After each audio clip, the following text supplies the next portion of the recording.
Hi everyone, welcome to Legal Capital. This is Shweta. Most రీసెంట్గా నిన్న ఒక వ్యక్తి క్రెడిట్ కార్డ్ డబ్బులు కట్టలేక చనిపోయారు. సురేష్ అనే వ్యక్తి, he's belongs to Keesara. Okay, ఎందుకు ఇంత క్రెడిట్ కార్డ్ లిమిట్ని దాటి ఎవరైనా డబ్బు తీసుకుంటున్నారు? బ్యాంక్స్ ఎందుకు ఇస్తున్నాయి? ఇవి ఎక్కడికి, ఇవి ఈ డబ్బు ఎక్కువ ఇవ్వడం వల్ల ఎటువంటి దారులు పడుతున్నారు మనుషులు, దిస్ పీపుల్? వాళ్ళ ఇన్కమ్కి మించి క్రెడిట్ ఇవ్వడం వల్ల బ్యాంక్స్ ఏమి గెయిన్ చేస్తున్నాయి, ఇవన్నీ మనం ఇవాళ టాపిక్లో తెలుసుకుందామండి ఇన్ డీటెయిల్. ఈ మధ్యకాలంలో lot of cases credit card విపరీతంగా డ్రా చేసి out of the over draft అంటాం చూడండి, వాళ్ళ లిమిట్ని మించి అప్పులు చేసేసి ఒక సంవత్సరానికి ఒక 5 నుంచి 6 లక్షలు సంపాదించే వ్యక్తి ఒక సంవత్సరంలో ₹1,00,00,000 క్రెడిట్ కార్డ్ లిమిట్ని రీచ్ అవుతున్నాడు అంటే, క్రెడిట్ కార్డ్ నుంచి అన్ని డబ్బులు లోన్ తీసుకుంటున్నాడు అంటే బ్యాంక్స్ ఎందుకు ఇస్తున్నాయి? అసలు వీడికి ₹1,00,00,000 ఎందుకు అవసరం పడుతుంది? ఇవన్నీ మనము ఒకసారి విశ్లేషించుకోవాలండి. ఈ స్కామ్స్ ఉన్నాయి చూసారు, ఈ టెలిగ్రామ్ స్కామ్స్ అని నేను ప్రీవియస్ వీడియోస్ చేశాను. దాంట్లో కూడా మోస్ట్ ఆఫ్ ది పీపుల్ వాళ్ళు they hardly earn 6 lakhs to 10 lakhs అనుకోండి, అంతకన్నా తక్కువ earn చేసే వాళ్ళు కూడా ఉన్నారు. అయితే వాళ్ళు ఈ 40 లక్షలు 50 లక్షలు స్కామ్లో పెట్టి ఎందుకు మోసపోతున్నారు?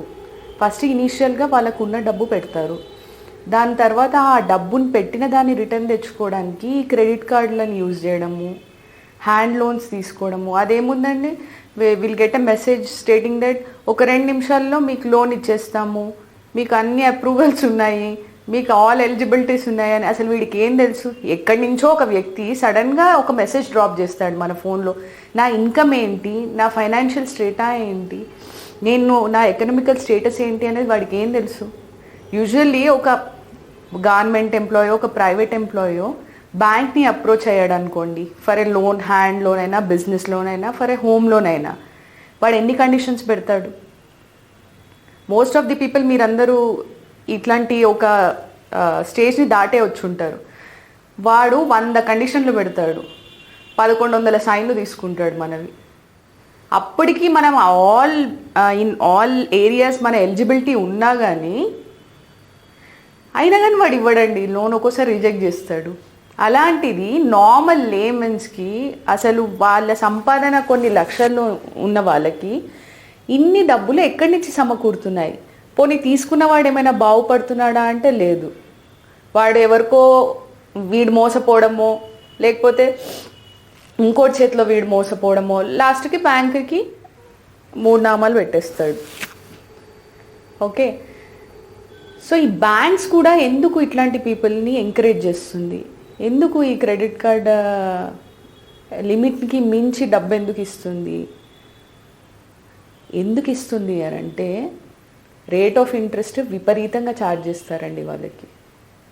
ఓకే, ఆ ఇంట్రెస్ట్ గురించి ఈ స్మాల్ అమౌంట్స్ ఏవైతే ఉంటాయో, ఒక కార్డ్ పైన ₹1,00,000 ఇస్తాము అని, మీ కార్ పైన ఎక్స్ట్రా లోన్ ఇస్తాము అని, మోస్ట్ ఆఫ్ ది మీ అందరికీ ఇట్లాంటి ఫోన్స్ వచ్చే ఉంటాయి. మీ క్రెడిట్ కార్డ్ లిమిట్ ఎంత ఉంచారు, మీకు మీ క్రెడిట్ కార్డ్ మీద 10 లక్షల లోన్ ఇస్తాము తీసుకోండి అని అంటే, ఇస్తాను. ఇప్పుడు నాకు అవసరం లేదు, నేను వచ్చి మిమ్మల్ని అడగలేదు, ఇస్తా అంటే కొంతమంది తీసుకునే వాళ్ళు ఉంటారు.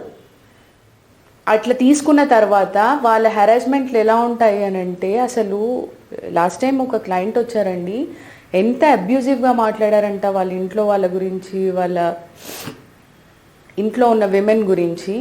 ఇలాంటి మాటలు పడాల్సిన అవసరం ఏంటి? అసలు ఆ డబ్బు తీసుకోవాల్సిన అవసరం ఏంటి? మీకు అవసరం లేనప్పుడు అవుట్ రైట్గా చెప్పేసేయాలి, మాకు ఏ లోన్లో అవసరం లేదు అని, ఇంకోసారి ఫోన్ చేయొద్దు అని.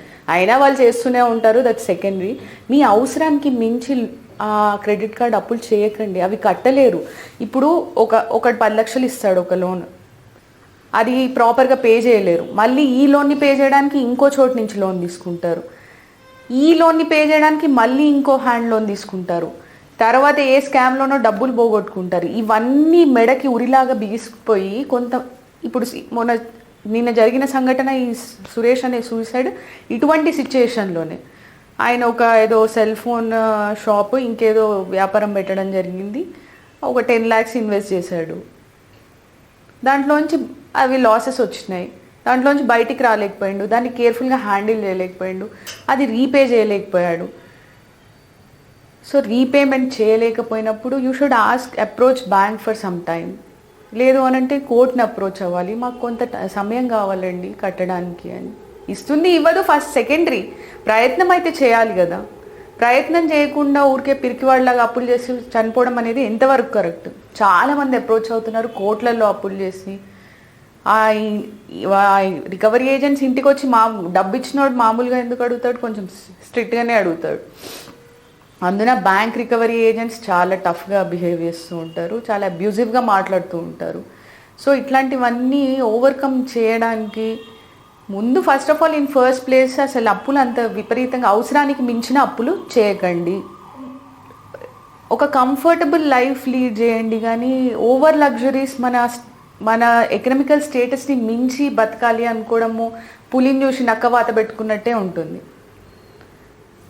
ఎసెట్స్ అమ్మినా కానీ అప్పులు తీర్చలేని స్టేజ్కి వస్తున్నారు అని అంటే అసలు ఈ డబ్బు ఏం చేస్తున్నారు? అసలు కోట్లలో నష్టపోవడము. వీడు ఏ వ్యాపారం చేస్తుండడు? ఎంత ఉంది క్రెడిట్ కార్డు లోన్లు, ఎంత ఉన్నాయి అప్పులు అని అంటే ఒక్కొక్కడు అసలు 50 లక్షలు, 80 లక్షలు, ₹1,00,00,000 అని చెప్తూ ఉంటారండి. So first RBI guide lines ప్రకారం బ్యాంక్స్ కూడా rules, they should follow the rules actually. ఒక వాట్ ఈస్ ఇట్, ఎలిజిబిలిటీ లేని మనిషికి ఎందుకు అప్పు ఇవ్వాలి? ఇచ్చి మళ్ళీ వాడిని వెంటబడి హెరాస్ చేసి వాడు చచ్చేంత వరకు ఎందుకు తీసుకెళ్ళాలి? ఇవన్నీ we should think of it. Okay, RBI guidelines క్లియర్గా ఉన్నాయండి. వాడి ఇన్కమ్ని బట్టి మనం లోన్ అనేది ఇవ్వాలి. ఈ బ్యాంక్స్ కూడా ఎట్లా బిహేవ్ చేస్తాయి అని అంటే, in the first place eligibility ఉన్నవాడికి అసలు ఇవ్వరు లోన్. అదే దోచుకొని దాచుకునే వాడికి అయితే లోన్స్ ఇచ్చేస్తారు. మీకు తెలుసు కదా, మీకు తెలియని ఏముంది, బిజినెస్ లోన్స్ ఎంత విపరీతంగా ఇస్తారు, వాటిని వేవ్ ఆఫ్ చేస్తారు బడ్జెట్లో. ఓకే, అదే రైతుకు లోన్ రుణమాఫీ చేయమనండి, రైతుకు రుణమాఫీ చేస్తారా బ్యాంక్స్ అంత ఈజీగా? వాడిని పీల్చి పిప్పి చేస్తారు, ఉరేసుకొని చచ్చిపోయేటట్టు చేస్తారు. అట్లుంటాయి అన్నమాట. మోసం చేసేవాడికి దండం పెడతారు. అయ్యా నేను దండం పెడతాను, నాకు ఇవ్వండి లోను అన్నవాడిని మాత్రము దగ్గరికి కూడా రానివ్వరు, వాడిని హెరాస్ చేస్తారు. రైతులకి ఏమాత్రము లోన్లు ఇవ్వడానికి ముందుకు వస్తున్నాయండి బ్యాంక్స్? రావడం లేదు. అదే ఇట్లాంటి పనికి మాలిన వాళ్ళకైతే ఇస్తారు, క్రెడిట్ కార్డు లోన్లు తీసుకొని లాస్ట్ కట్టరేటు. వీళ్ళు వాళ్ళ ఇంటి చుట్టూ తిరగడం, వీడు వాడి నుంచి పారిపోయి తిరగడం, ఇవి జరిగేవి.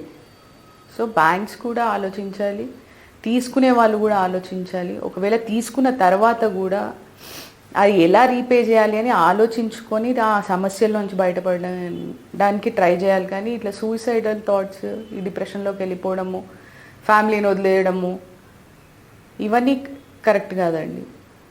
Courts are there to approach. కోర్ట్ని సమయం అడగొచ్చు. ఒకవేళ మనకి లోన్స్ విపరీతంగా ఉన్నాయి, రీపే మనం పే చేయము అని చెప్పడం లేదు కదా, will pay it but slowly, will take time, కొంచెం సమయం తీసుకొని పే చేస్తాము అని. సో ఇట్లాంటి ఫస్ట్ ఆఫ్ ఆల్ అప్పులు చేయకండి, లోన్లు ఎగ్గట్టకండి, చచ్చిపోయేదాకా తీసుకొచ్చుకోకండి సిచ్యుయేషన్స్ని. Okay, thank you.